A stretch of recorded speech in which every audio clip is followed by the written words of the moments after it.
Welcome inside the Treehouse. I'm Dan O'Malley along with Trey and Raj Sharma. This is normally the portion of the show at the beginning where we intro things and say it's time to leave your worries outside and join us here in the Treehouse. And you can still do that. But sometimes things happen in our lives that will kind of bleed into the Treehouse, and that's okay. That's part of life. And what I'm talking about is we were supposed to record this episode yesterday, but life took a bit of a turn because we had to put down our boy Joel yesterday. And actually, I need to amend that. We got to. Yeah. Because I know people, and I've had this experience in my life before, where you didn't have the opportunity to be there, at the end. So while we're sad, we're also really grateful. And I also need you guys to help distract me. At this point, thank Katt Williams for going off the crazy train. Because I'm talking about that because, man, you talk about a great distraction, something to get you thinking about something else. It never hurts to go. It never hurts to go with not only stupid but crazy. Crazy can really fill your brain very, very quickly, right, Trey? Oh yeah, it lives rent free in mine.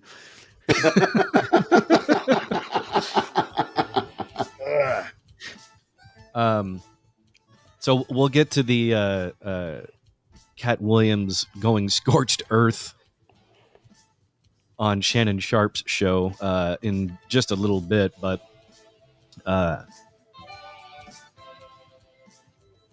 14 years we had Joel. Tara got to meet him first. I met him a little while after that. She met him at a now defunct rescue group adoption event. So we got Joel. They suspected that he was like 1.5, maybe 2 years old when Tara first met him. And we had him for 14 years. So that means that dude kicked it for 16 years on this planet. Yeah. And what was truly amazing to me and Tara was the last 2 weeks, we weren't home. All of our animals were here at our house on St. John while we were doing a Christmas vacation, right? We went to Seattle. We went to Leavenworth, Washington, which is the crazy Christmas town in the middle of the Cascades. And then back to Seattle, and then flying forever to get back here. And we flew back. We got here on the morning of the 3rd, or actually, afternoon of the 3rd. So we hadn't even been home for 2 full days when we recognized that something was wrong with Joel. Because before we left, we had taken him to the vet, get him checked out because he had a new lump, which is not new for him because he's had lots of lumps. It's kind of like, Trey, do you remember what Dr. Fettner said? So weird to say that the show used to have a show proctologist, but we did. Dr. Fettner used to say that if you live long enough... What's that, Trey? Technically, he was a urologist. Oh, he was. I forgot he did the front stuff because I only saw him doing the back end. Yeah, I mean... You only saw he didn't mind. He didn't mind sticking his finger up there, but when you guys saw this, oh no, some of us experienced it. First finger, live on air. Luckily, I was always young enough to where he didn't get access to me, and then he retired. So I think he retired thinking like, I never got in on Dan, but. He had said years ago that as a man, if you live long enough, you will eventually get prostate cancer. I don't know if that's true or not, but he was a doctor and I was just kind of deferring to him. It's absolutely 100% true. And so, and I think it might be the case if you live long enough, something's obviously going to get you in the end. And as a human, it might be cancer. It might be you just die just because you're old, whatever. But Joel, because of his age, he had all these lumps on him.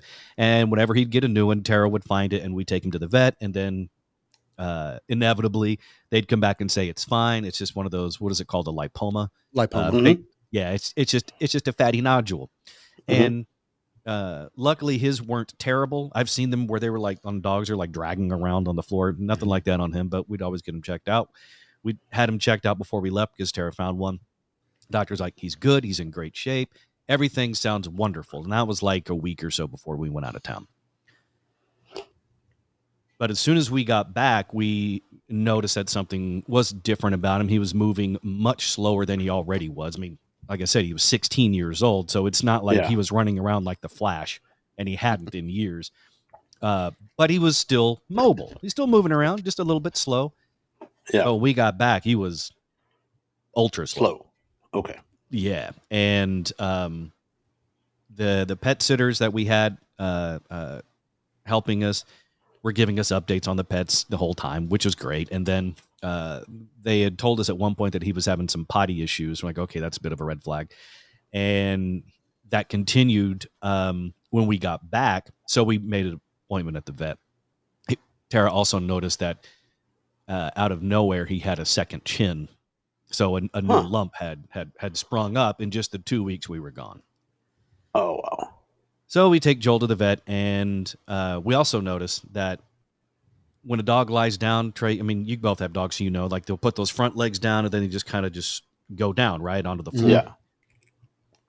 When he was doing it, it was taking him about 10 to 12 seconds to actually go from the starting position and actually making it all the way down, part of that ultra slow thing.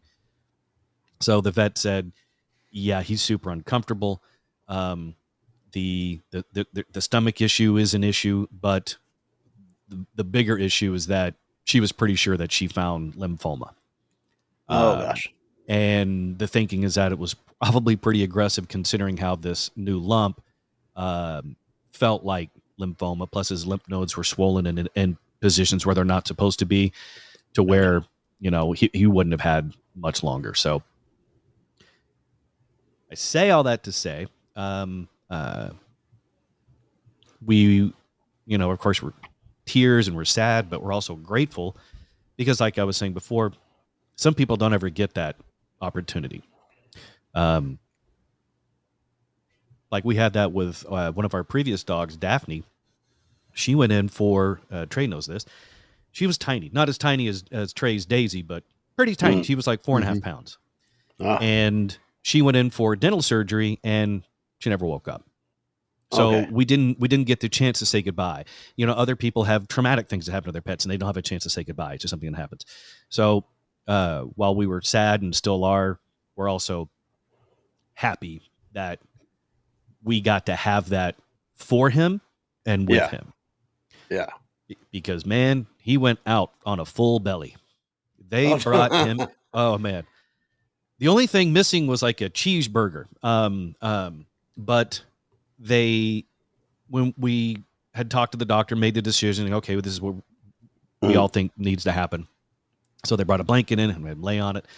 And then they brought in all the treats. And then Dr. Maria, which a quick thank you to Canine Cats and Critters on St. John. So Dr. Maria is like, no, we got better treats than that. So she goes and gets even better treats. I just feel bad for the dogs that they have in there in boarding or back, you know, in the cages waiting for surgery. Like, where are you going with the good stuff? Like, I'm assuming she's pulling it off the top shelf. Or they're going, what do I have to do? You don't want to know. Just walking by a bunch of dogs that can't eat before surgery. Right. Yeah. You know, Sparky, you don't want to know what has to happen to get those treats. And then she also gave him like this like super awesome canned food and he went to sleep. And there you go. And that's it. Yeah. He was a great dog. I was fortunate enough. I got to meet him right after y'all had gotten him, because that was when you were in that apartment over in Addison. We would watch The Bachelorette or Bachelor. Yeah, Bachelor. Mm-hmm. Yeah. So we Tara first met him, and we were looking at photos yesterday while drinking for obvious reasons. And she first met him in September of 2009 at the adoption event for this rescue group that's now gone away. And we brought him home in February of 2010. So I mean, he lived a hell of a life. He, like I told Tara, it's like he was an adventurer, maybe a reluctant one at times because it was sometimes us dragging him places, but you know, he got to live a life that I think only most dogs could dream of, because he came to us, and the situation he was in with that rescue group was not very good. But then he got to blossom in our home and kind of became, you know, Tara's helper / protector, because anytime another dog would walk by, he had to yell at it and say, "You stay over there." Yeah. People, he was fine. He also hated squirrels, but I think that's universal. Yeah. Yeah, he lived in Lakewood, Lower Greenville area. He got to live in Uptown when it was good. He got to live in Addison. He got to live in Irving, Las Colinas, you know, so the nice part. Oh. Not the MacArthur side. Okay, I was going to say, you know, life has ups and downs. It does. And the good thing is his life was mostly on an upward trajectory. Yeah. And then eventually, you know, he was so resilient that he made the move with us to St. Thomas. Yeah. And what he had to endure for that, because we threw ourselves, our stuff, and our animals all in my Jeep, and we drove from Dallas to Miami. And then Joel took a separate flight from Miami to St. Thomas via Puerto Rico because a hurricane decided to get in the way. Wow. Okay. And then eventually made the move here to St. John near the end of last year. So it really is a cool thing to think that, you know, at one point in his life, he was a city dog. Then at one point he was living with us in our trailer next to Lake Louisville in Frisco. And then eventually he got to go to the beach and poop on it. Yeah. That's why I moved to California. I don't think that's special, though. Isn't that sort of a normal thing at Venice Beach? I mean, they frown on it when they watch you do it. Well, I'm sure they frown as they watch you do it, but no one's stopping you. No, I mean, there's too many crazies. There's always the lady who has the wedding dress that's made out of trash. She kind of distracts them while you poop. Well, hell, now there is a budding industry in San Francisco where there are people that are charging money to take you on tours through the homeless and you watch the homeless in their natural habitat and defecating on the streets and doing all these things. $20 a pop. Not bad. Why are you paying a guide for that? I've been to San Francisco. You just walk around, you'll find it. Yeah, just go to the Tenderloin. You're good. I'm guessing that they feel like some security with it, so it's like you're on a urban safari, like photo safari, looking at all the different people and go, oh look. Okay, but I'm wondering, if you're paying $20 for this urban homeless safari, does that also include the bucket of feed? Oh, hilarious! I get to say whatever I want today, my dog. You're in the Treehouse. Visit us online at treehouseonair.com.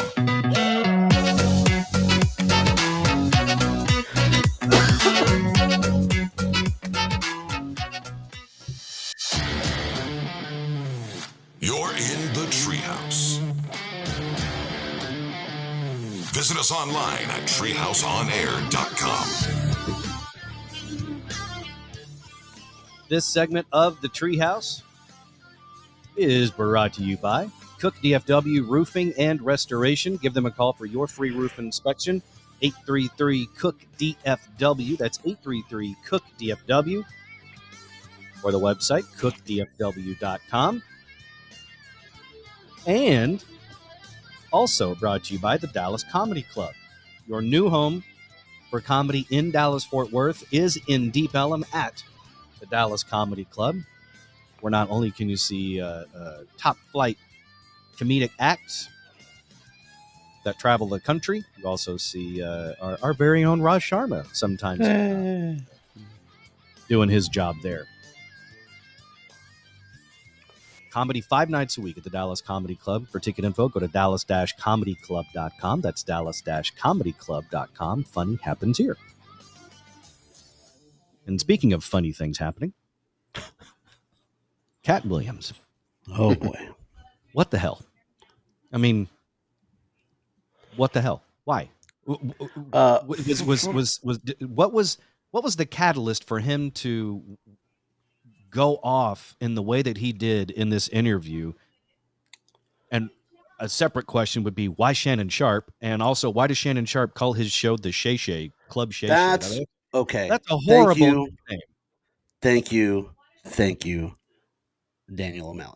That was before I even watched the interview. I was like, Club Shay Shay? Like, okay, first of all, you're already named Shannon.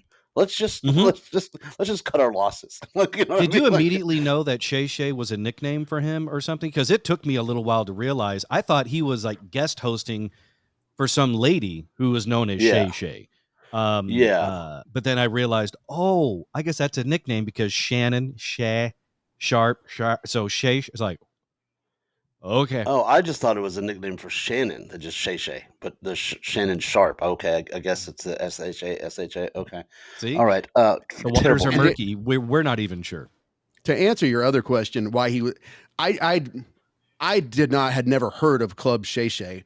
But obviously it's a thing because one of the reasons that brought him there was he evidently has interviewed Ricky Smiley, Cedric the Entertainer, or I forgot, but some of these guys he's been talking to, and so part of this is Katt Williams coming in saying, set the record straight on some of this stuff. Gotcha. Yeah. Because look, I mean, I've followed comedy, from my teenage year, like from when I was like 11 or 12. I've followed comedy when I first started watching, George Carlin and Pryor and Eddie Murphy, and honest to God, Sinbad. It was one of my favorites. I had one of my favorite specials. One time I watched Tim Allen and was on a Showtime special when I was like 12 or 13, and I laughed so hard that it made me sick. So I love stand-up comedy, and I'm familiar with Katt Williams, and I'm familiar with Ricky Smiley and Cedric the Entertainer, Kevin Hart, obviously everyone's familiar with. Yeah. But I like most things, you don't realize all the drama that's happening behind the scenes, because most of what we see is just the jokes. We don't know all the drama going on behind the scenes. And well, now we know there's a lot of stuff going on that we didn't know about. Yeah. He's been beefing with Kevin Hart forever. Like that wasn't a new thing. And then the Ricky Smiley thing was kind of an old thing going back to, I think, Soul Plane, I think is what it was. But him going after there was drama on the set of Soul Plane. Yeah.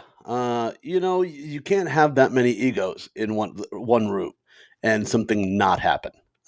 Which is what I would agree with that. And then so the new one with me, like, I didn't know about the Cedric the Entertainer thing, and I was like, I knew the joke, but I hadn't seen. This is when back in 1998 when Katt Williams was known as Cat in the Hat, before he got a cease and desist from Disney. But he and then I saw the preview joke, and I was like, oh yeah, and then you put two and two together, and you're like, oh yeah, he blatantly ripped that off. So I understand that thing. But everybody else, like, he went after everybody. Like, there's an article in Vulture, and the headline nails it. Katt Williams scorches the earth and every comedian on it. Yeah. Except for apparently he knows every comic in that works, and all the young comics he's a fan of. So to Katt, thank you. But all the older black comedians, they've all stolen from him. Gotcha. So yeah. So in this article, it kind of encapsulates this pretty well. They say, remember The Last Dance, the must-watch documentary event of early 2020, in which Michael Jordan, reflecting on his final NBA championship campaign and legacy, captivated the world by finally cutting loose on his former teammates, rivals, and the headlines that dogged him throughout his career. Well, imagine if The Last Dance consisted solely of one long interview, switched focus from basketball to stand-up comedy, and swapped out Jordan for comedy legend Katt Williams. On January 3rd, The internet was stopped in its tracks by precisely this as Williams sat down for a nearly 3-hour interview with ESPN First Take correspondent Shannon Sharpe on his podcast, Club Shay Shay. And I even saw a joke someone had posted that said it's one of those, it's like Shannon Sharpe basically says, Katt Williams, welcome to Club Shay Shay. And then it's just him ranting for the next 3 hours, just going off, and just basically Shannon Sharpe. I think there was a genuine moment where they discussed Shannon Sharpe's cognac for about that's not a genuine moment. That's a plug. Yeah, where he's like, "This is nice. This doesn't burn," and you're like, "Okay, thanks, Katt." And then he just proceeds to just keep drinking it, and then he starts, and like I don't even think Shannon gets to ask a question for most of it. I think he doesn't have to. I mean, it's the easiest 3-hour interview. I couldn't. I wish I had the time to watch all of it. I had to kind of pick and choose, but honestly, I give him credit because it sounds funny, but he's a better interviewer than I thought, because you have to be a good interviewer to know, shut the F up and you have got gold, just shut up.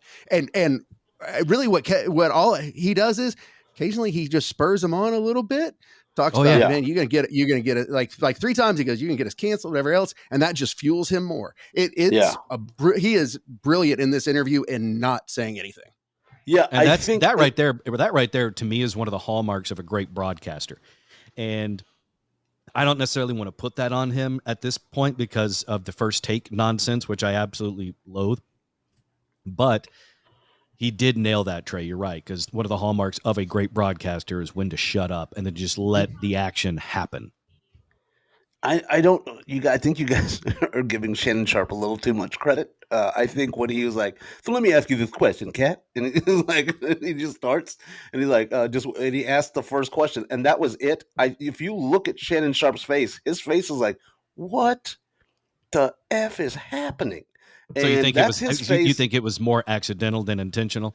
Yeah, because that's his face for the next 40 minutes. I was like, this man won't shut up. And then he tries to ask a question again, and he's like, you know what? And that's when you can see, like, I give up. Like, that's when Shannon Sharpe's like, I'm going to keep my mouth shut because he's not going to answer anything.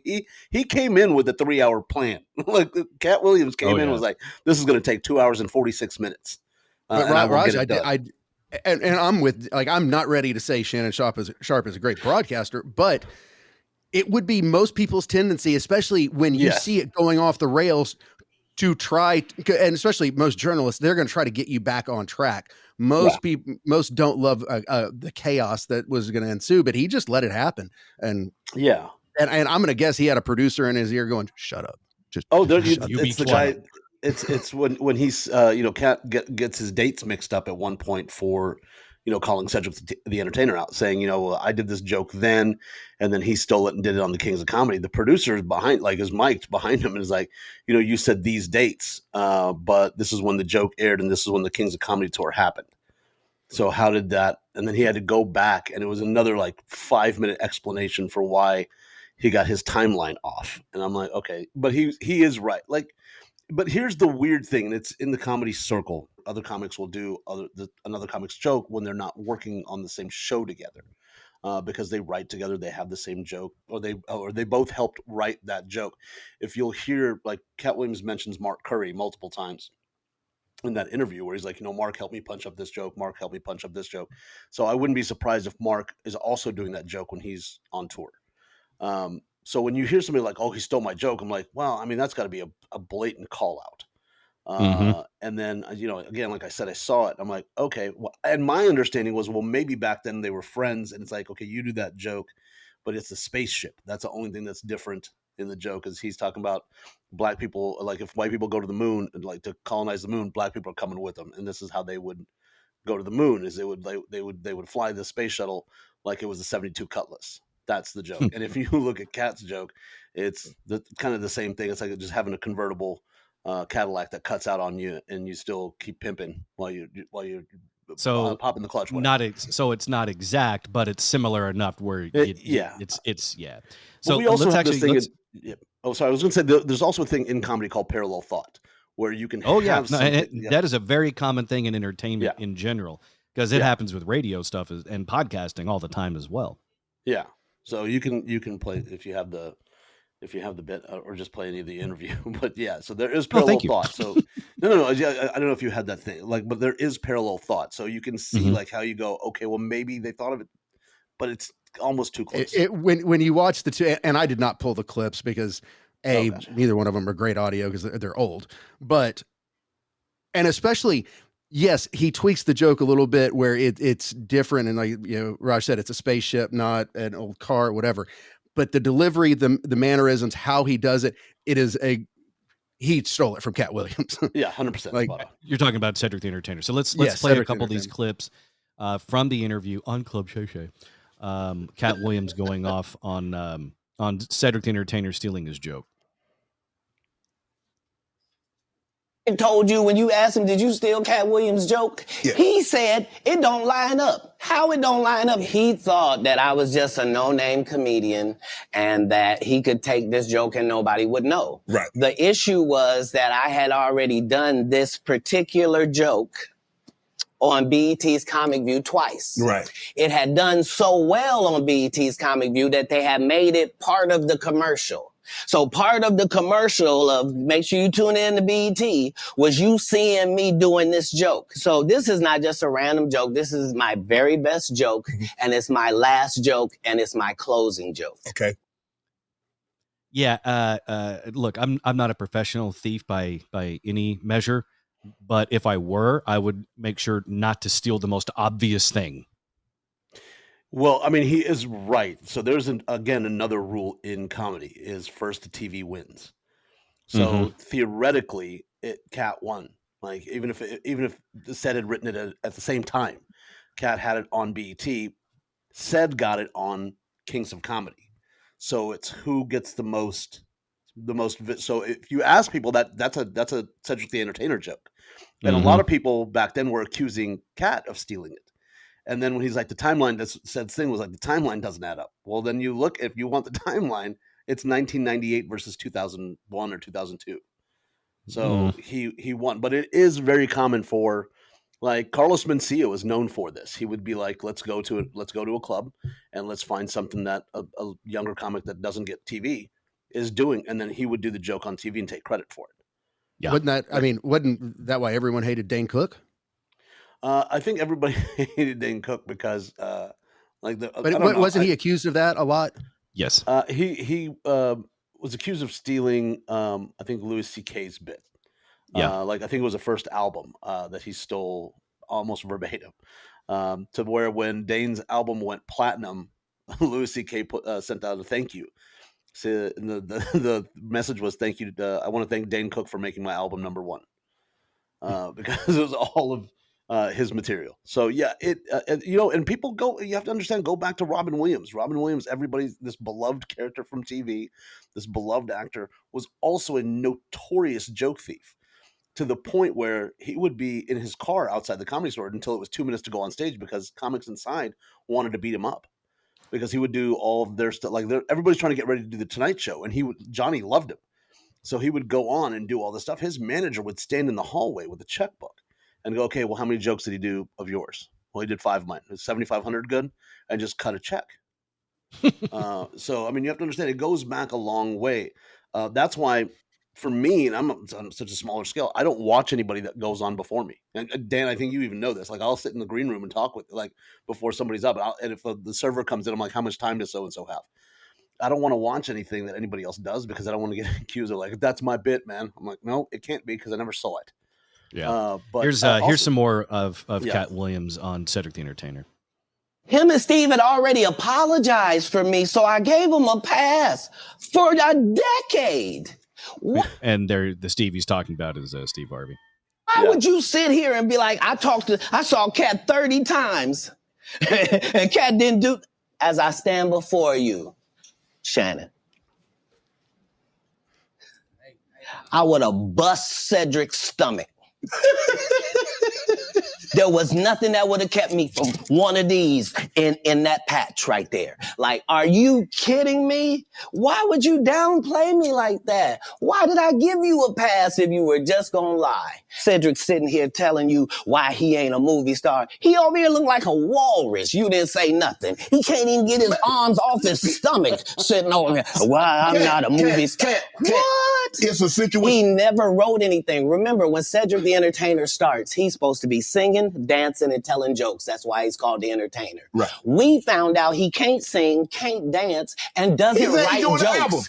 He did 4 comedy specials. They're so bad, Shannon, they're not available on Netflix or Tubi. Can I say that again for the audience?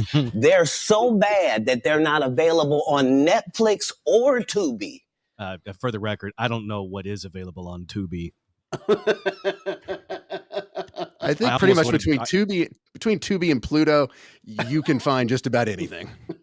Like it is where if you want to know where the vast of all the entertainment made that you've never heard of, never seen, it's on one of those two. So when you say Pluto, is that like a TV app, or is it the Pluto actual TV is planet? another. It's there's 2 like kind of free TV that I know of. Tubi and the Pluto. It sounds like what, but it's it the sounds television like that airs on Pluto. because either way, no one's going to see it, right? Lost in Space. That's what the channel should be called. But yeah. So, and Steve Harvey's another one that he goes after. And here's some of that. Here's some of that. Come on.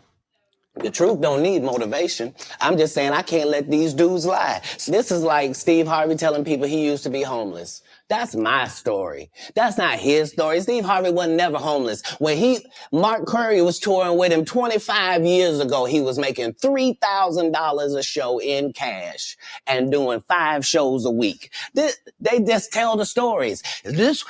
Thanks to my wife, I'm where I am. You said that about the first wife. You forget that? You told us it was her. Then you went and married somebody else that think like a man. Like, what are you talking about? They just... Woo. Yeah, I mean, you got to give him credit. Like the detail that he has in his crazy mind. Like it's still, there are people that can vouch for the fact that Steve Harvey. I don't know if he was homeless necessarily, but he was broke. There was a furniture store, a family that owned a family owned a furniture store, and they helped him out. Like they got him his first. Like he started his own cleaning business, and they gave him his first opportunity to clean apartments. So was The Blind Side a ripoff of Steve Harvey's story?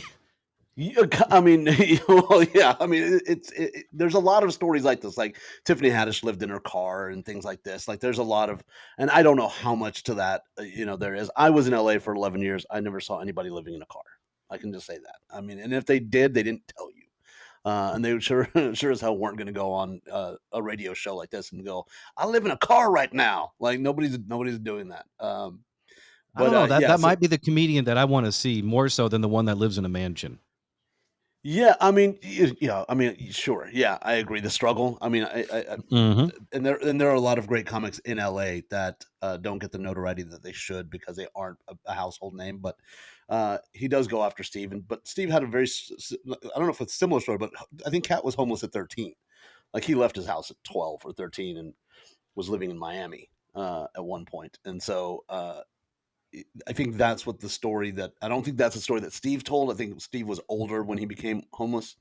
But there, who knows? I mean, Katt, I had the opportunity a few times to meet him, and he's a very interesting individual. Like when in that interview, that necklace that he's wearing that looks like a little like the steering wheel on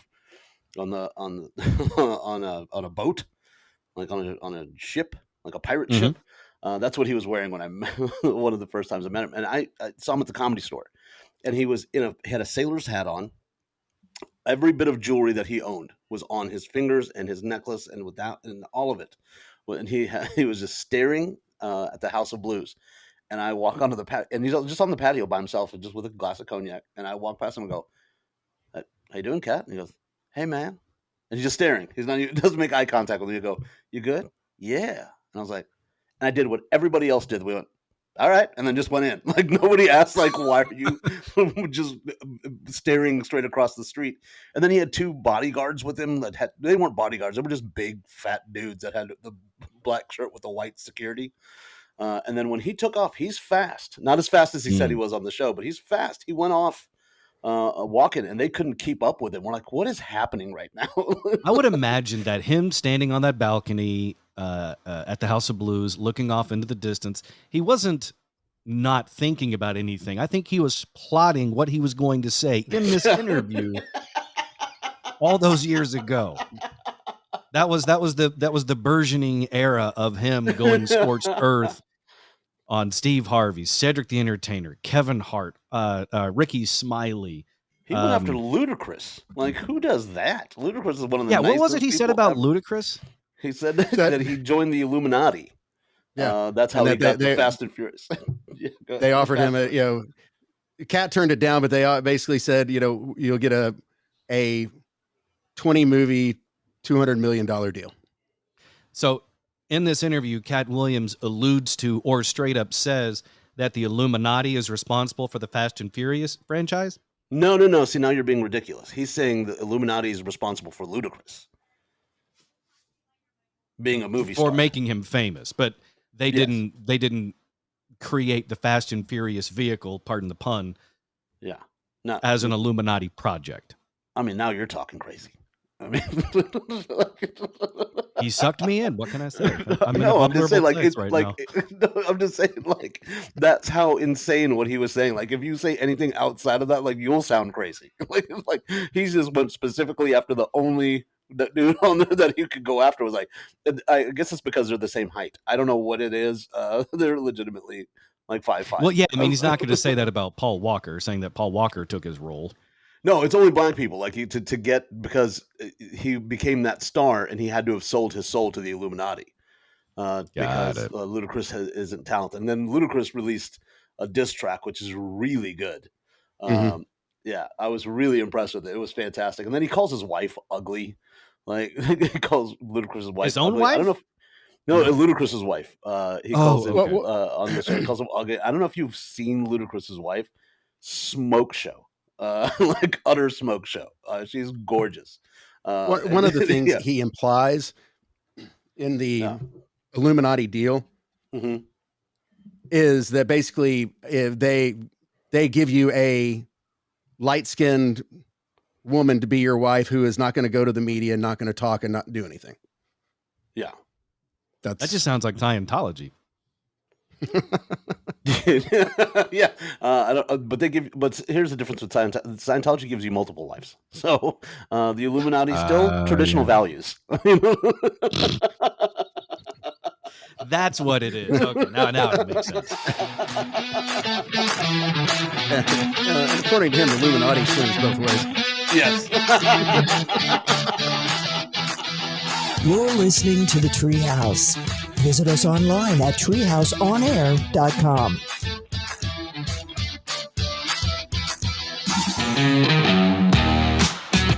You're listening to the Treehouse. Visit us online at treehouseonair.com. This segment of the Treehouse brought to you by Brooks Plumbing. For any and all of your plumbing wants and needs in North Texas, give Brooks Plumbing a call. 214-368-3838, 214-368-3838, or the website brooksplumbingtexas.com. I would like to thank Katt Williams for the much-needed distraction today, and also you guys. Want to thank you as well for the distraction. There's one thing I've learned throughout my years is that crazy can at least alleviate sadness for a period of time. So it works exactly like I said. It's a good distraction. So there's always been something special about something bad was going on. We got in the treehouse, and it's like, you just kind of escape your problems for a little bit. Hey, Trey, what do you do when they're crazy and sad? Oh, I think Trey calls her mom.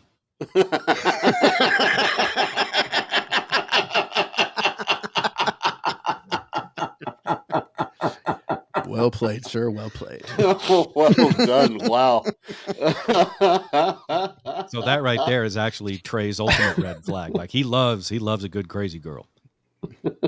But if it's sad and crazy at the same time, that's too much like Mama, and he's got to go the other direction. Yeah. Wow, that was great. So kudos to you, Trey, for being able to recognize those red flags. It's taken some time, but I finally figured it out. Mm-hmm. I'd also like to point out that really, only friends like Trey and I are for, over 20 years can really get away with making a joke like that.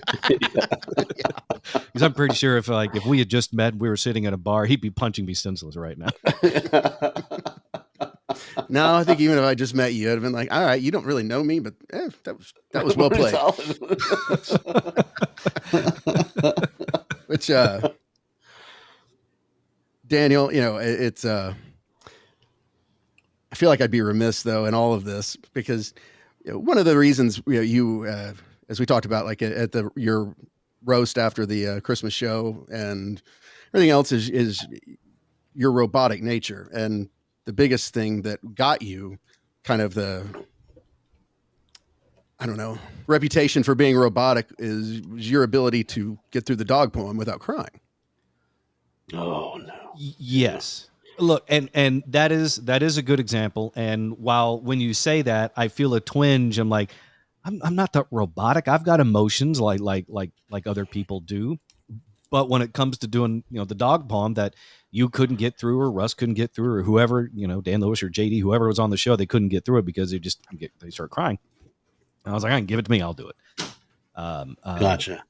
And I think in psychological or psychiatric circles, they call it disassociation, and I think they frown upon it, but it's worked in my favor sometimes. And it gave you, kind of a little bit of feeling of superiority that you were stronger than the rest of us, and you kind of looked down a little bit at our weakness for not being able to get through it. I mean, that's just because whatever software they put into the cyborg, that is Dan O'Malley, didn't allow for. But they're updating it. Like you'll see, like he'll plug into the wall every now and again and update, and he'll laugh and smile. And maybe but it's actually still loading because my internet here is not so good. I'm only at like 48%. So when I plug in, it's supposed to pick up where it's left off. So I'm still debugging. And damn, if you get incomplete updates. I think that's just what I am.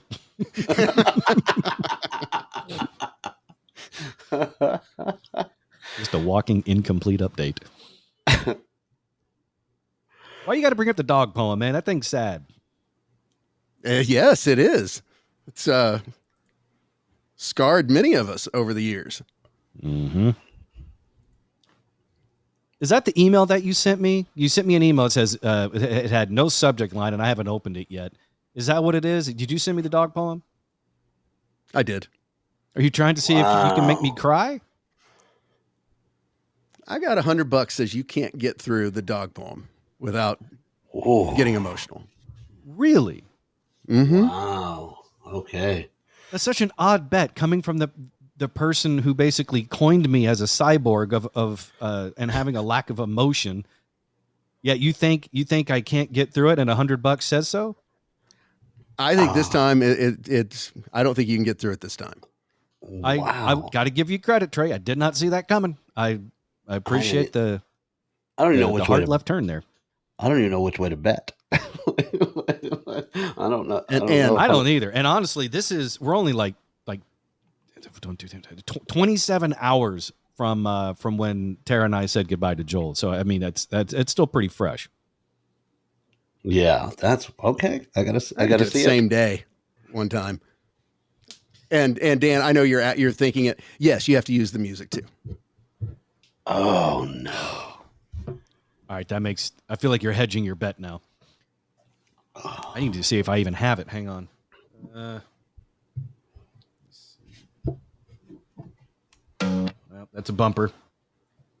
That's news. That's not appropriate. That's my favorite one. That was a tub situation. Hang on. Are you ready to have the get scared out of you. It's actually kind of fitting after the tub noise. Damn it. Oh. It's amazing because even just hearing the music can start to get you primed for tears. Yeah. Wow. Okay. All right, so $100. $100. If I can do this, I'm going to tell you my secret. If I can do this on this occasion, here's what's going to pull me through it. Is I'm thinking about because it's such a weird thing, and I understand it's a business and the vet needs to get paid for its services. I've always thought it was such a weird thing and an awkward thing. You feel like a doggy hitman. You know, they euthanize your loved one, and then you go and pay them for it afterwards. So if I'm able to get through this, it's going to be because I'm thinking about your $100, Trey, going towards the bill. And not it costing you $100. Yes. Mm-hmm. Oh. I didn't even think about that. I just automatically thought this would be a win for Dan. That's what I thought. I didn't realize I was having to give you $100 also. So this really adds to it. It's a bet. Well, I don't like that bet. I just like the possibility of winning with no losing. Okay. All right. Click on this. It's such a weird title for this too. Like we always refer to it as the dog poem, but the title of it doesn't seem to fit. It's Dogs Don't Have Souls, Do They?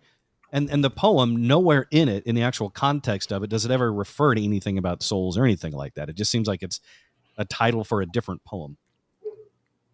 And some of this stuff isn't even applicable to Joel. And I'm saying because in this story, in this poem, it's basically someone starts out with a puppy and it chewing on things. And we never really, that wasn't how we had Joel. We had Joel when he was like 1 or 2 years old. So the reason I'm saying that is because I think that'll make it easier for me. Yeah, because I mean, I understand. You're not going to think about the 14 years you had with Joel, but the last paragraph though is always very applicable. All right. I'm intentionally not reading down. I just saw the first 2 lines, and so I'm not cheating. Okay. I mean, I remember it pretty well, even though it's been a while since I've read it. All right. All right.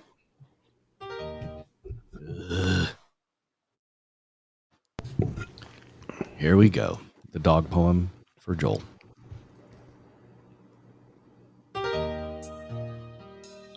I have a time limit? No. Okay. I mean, you just want to see if I yeah, cry. I mean, we can't finish this segment tomorrow.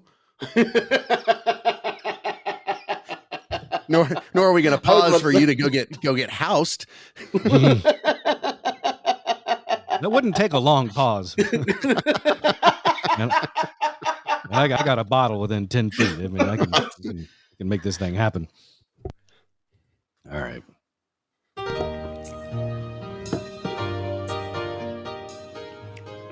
I remember bringing you home. You were small and cuddly, with your tiny paws and soft fur. You bounced around the room with eyes flashing and ears flopping. Once in a while, you'd let out a little yelp just to let me know this was your territory. Making a mess of the house and chewing on everything in sight became a passion, and when I scolded you, you just put your head down and looked up at me with those innocent eyes as if to say, I'm sorry, but I'll do it again as soon as you're not watching. As you got older, you protected me by looking out the window and barking at everyone who walked by. When I had a tough day at work, and there were lots of them, you would be waiting for me with your tail wagging just to say, welcome home. I missed you. You never had a bad day, and I could always count on you to be there for me. When I sat down to read the paper and watch TV, you would hop on my lap looking for attention. You never asked for anything more than for me to pat your head so you could go to sleep with your head over my leg. As you got older, damn it. That's the part you're talking about, right? Yep. Hang on, I need to engage my robot suctioning. As you got older, you moved around more slowly.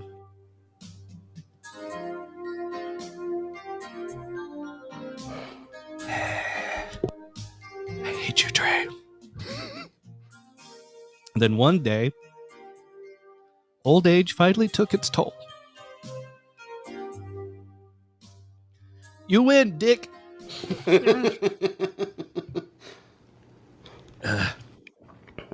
You win. You happy?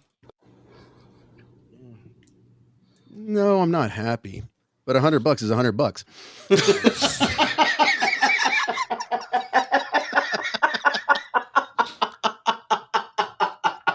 If that wasn't so funny, I'd be really pissed. God damn you.